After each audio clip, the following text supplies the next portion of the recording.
प्रिय भक्तों, प्रातःकाल की शुभकामनाएं। जय श्री राम, जय श्री राधे कृष्ण। ओम नमः शिवाय। ओम नमो भगवते वासुदेवाय नमः। आपको आज इस वीडियो में एक ऐसी सत्य घटना बताएंगे जिसमें एक नवयुवक जहर की रोटी खाने से बचा और उसके प्राण बच गए। घटना यह एक सत्य घटना है।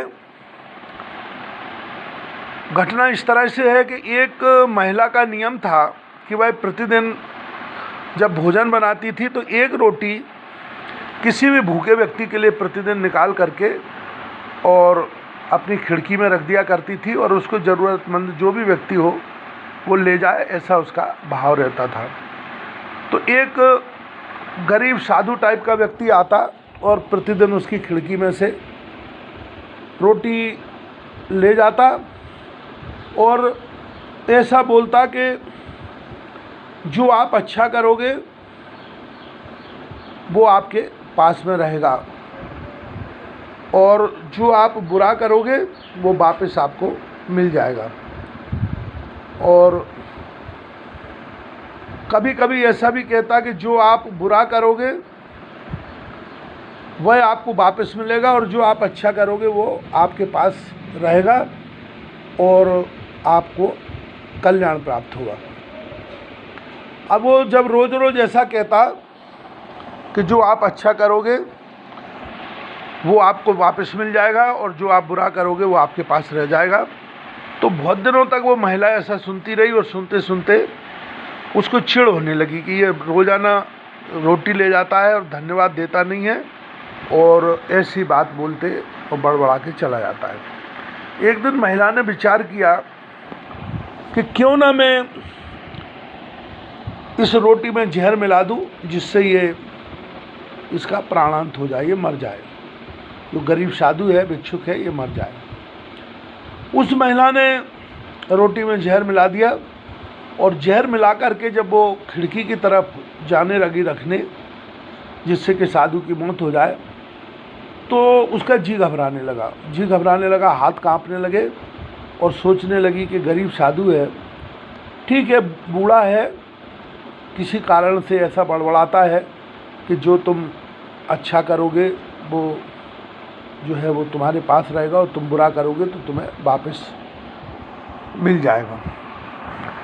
तो वो महिला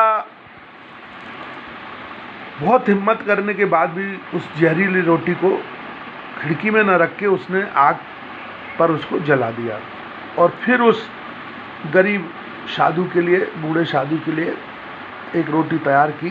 अच्छी मोटी रोटी बनाती थी जिससे साधु का पेट भर जाए और उसने जो है वो उसमें खिड़की में रख दी। अब वो साधु आया और आज फिर कहने लगा कि अच्छा करोगे तो तुम्हारे पास रहेगा और बुरा करोगे तो तुम्हारे पास लौट के वापस आ जाएगा। महिला ने सुना, सोच करके चुप रही और वो रोटी उठा करके साधु चला गया। कुछ देर बाद घटना ऐसी हुई कि उसका एक बेटा था, वो कहीं बाहर गया हुआ था पढ़ने लिखने और बहुत दिनों से आया नहीं था और कोई समाचार भी मिला नहीं था। ये घटना उन दिनों की है जब अभी जैसे मोबाइल नहीं हुआ करते थे, टेलीफोन की व्यवस्था नहीं थी और अन्य संचार की इतनी अच्छी सुविधाएं नहीं थी कि तुरंत किसी के योगक्षेम को जाना जा सके। तो महिला को कुछ पता नहीं लग रहा था, अपने बेटे को लेकर के बड़ी दुखी रहती थी। तो उसी दिन जिस दिन वो जहर मिला रही थी रोटी में, उसी दिन उसका बेटा आया और उसने दरवाज़ा खटखटाया। महिला ने जैसे ही दरवाज़ा खोला तो सामने उसका बेटा खड़ा हुआ था, फटे पुराने कपड़े पहने हुए, बड़ी दयनीय अवस्था में उसका बेटा खड़ा था और ये महिला ने उसको गले से लगा लिया, चिपका लिया अपने सीने से और अंदर ले गई और उससे बच्चे से कुशल क्षेम पूछी तो बच्चे ने कहा कि माँ आज मैं जो है वो मरते मरते बचा हूँ। तो माँ ने कहा कि बेटा क्या बात हुई? बोले बात ये हुई कि कुछ ऐसी परिस्थितियां निर्माण हुई कि मेरे पास पैसे नहीं बचे और मैं बड़ी दयनीय अवस्था में रहा। और जब मैं घर की तरफ आ रहा था तो भूख के मारे मेरी इतनी बुरी हालत थी कि मैं चक्कर खा के एक जगह गिर पड़ा। तो बोले एक गरीब साधु आ रहा था, फटेहाल फ़कीर टाइप का साधु आ रहा था। तो उसको मैंने देखा, उसके पास में रोटी थी, हाथ में रोटी लिए हुए था, अच्छी मोटी रोटी ताज़ी। तो मैंने उससे कहा कि महाराज ये रोटी मुझे दे दो, मैं भूख के मारे चल नहीं पा रहा हूँ, चक्कर खा के मैं गिर पड़ा हूँ और मैं अपने घर तक नहीं पहुँच पाऊँगा यदि मुझे कुछ खाने को नहीं मिला तो बोले वो जो है साधु बाबा भी भूखे थे। उन्होंने कहा कि देखो मैं यही रोटी से अपना पेट भरता हूँ, किंतु आज मुझे ऐसा लगता है कि मुझसे ज़्यादा ज़रूरत इस रोटी की तुमको है। तो वो साधु बाबा ने मुझे रोटी दे दी और मैंने रोटी खा ली। तो जो है वो मेरे पास इतनी शक्ति मेरे शरीर में आ गई, इतनी ऊर्जा आ गई कि मैं घर तक आ सका। अब उस महिला ने जब ये घटना सुनी और वो साधु का पूरा हुलिया जब उस लड़के ने बताया कि इस टाइप का साधु था, उसने ये रोटी मुझे दी थी, तो वो महिला एकदम घबराने लगी। वो सोचने लगी कि हे भगवान, मैं उस साधु बाबा को ये जहर की रोटी दे रही थी, तो ये जहर की रोटी साधु बाबा के पास रहती तो ये मेरा बेटा खाने वाला था इस रोटी को, क्योंकि ये भूखा था और इसने साधु बाबा से रोटी मांगी, तो साधु बाबा इसको दे देते तो ये निश्चित रूप से मर जाता। तो वो विचार करने लगी कि वो साधु बाबा बिल्कुल सही बोलते थे कि बुरा करोगे, अच्छा करोगे तो तुम्हारे पास रहेगा और बुरा करोगे तो वो तुमको लौट के वापस आएगा। तो बोले मैंने बुरा किया होता और साधु बाबा को ये जहर की रोटी दे दी होती तो ये मेरा बेटा खा लेता और परिणाम में होता कि इसकी मौत हो जाती। तो इस तरह से उसको प्रायश्चित हुआ और उसने कहा कि वो साधु बाबा बिल्कुल सही कहते थे और मुझे आगे से अब क्रोध करने की आवश्यकता नहीं है और मैं प्रतिदिन जो है इसी तरह से साधु बाबा को रोटी देती रहूँगी। और जो है वो और भगवान को उसने धन्यवाद दिया कि हे प्रभु, आज आपने बहुत बड़े पाप से मुझे बचा लिया।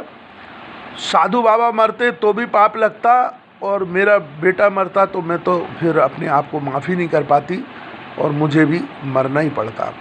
तो ये बोध कथा ये कहती है कि हमें जितना संभव हो उतना जो है वो अच्छाई से अपना जीवन चलाना चाहिए, लोगों के भले के लिए हमें जीवन चलाना चाहिए। हम जितना कर सकते अच्छा करें, अगर अच्छा नहीं कर सकते तो बुरा बिल्कुल भी ना करें। तो इसलिए अपने शास्त्रों में कहा गया है कि परहित सरिष धर्म नहीं भाई, पर पीड़ा सम नहीं अधमाई। संस्कृत में कहते हैं कि पर हिताय पुण्याय और पर पीड़ाय पापाय। अगर हम दूसरे को पीड़ा पहुंचाते हैं तो वो एक दिन कई गुना ज़्यादा जो है वो हमें प्राप्त होगी, और अगर हम किसी का भला करते हैं तो वो पुण्य जो है वो हमें कहीं ना कहीं हमारी मदद करेगा और हमको और हमारे परिवार के लोगों को बचाएगा। तो हम यही ध्यान रखें। इसलिए उपनिषद में ऋषि कहते हैं कि हम यही कामना करें तो निश्चित रूप से हमारा भला होगा। जब हम संसार का भला चाहेंगे, सर्वे भवन्तु सुखिना, सर्वे सन्तु निरामया, सर्वे भद्राणि पश्यन्तु, माँ कश्चित दुख भाग भवेत्। तो इसलिए ऋषि भगवान से प्रार्थना करते हैं, भगवती से प्रार्थना करते हैं कि हे माता, सबको सुखी कर, सबको आनंदित बना, किसी को रोग नहीं रहे, कोई मानसिक क्लेश नहीं रहे, जो तीनों प्रकार के ताप है वो न रहे, दैहिक दैविक भौतिक तापा, राम राज्य नहीं काहू है व्यापा, सब नर करें परस्पर प्रीति, चले स्वधर्म निरत सुप्रीति। तो हमें ऐसा अपना जीवन चलाना है कि जितना हो सके हम भला करें और बुराई से हम बिल्कुल दूर रहें। तो इस तरह से अगर हम अपना जीवन चलाएंगे तो निश्चित है कि भगवान हमारे योगक्षेम की चिंता करेगा। और भगवान स्वयं कहते हैं कि मैं अपने भक्तों के योगक्षेम की चिंता कर लेता हूँ। योगक्षेमम भाम्यम, मैं अपने भक्त के योग को और क्षेम को दोनों को जो है वो कल्याणप्रद बना देता हूँ। तो बस इस बोध कथा से हमें पुनः यही हमारा कहना है कि जितना बन सके उतने जीवात्माओं के भले के लिए काम करें, कल्याण के लिए काम करें और बुराई से अपने आप को अलग हटा दें।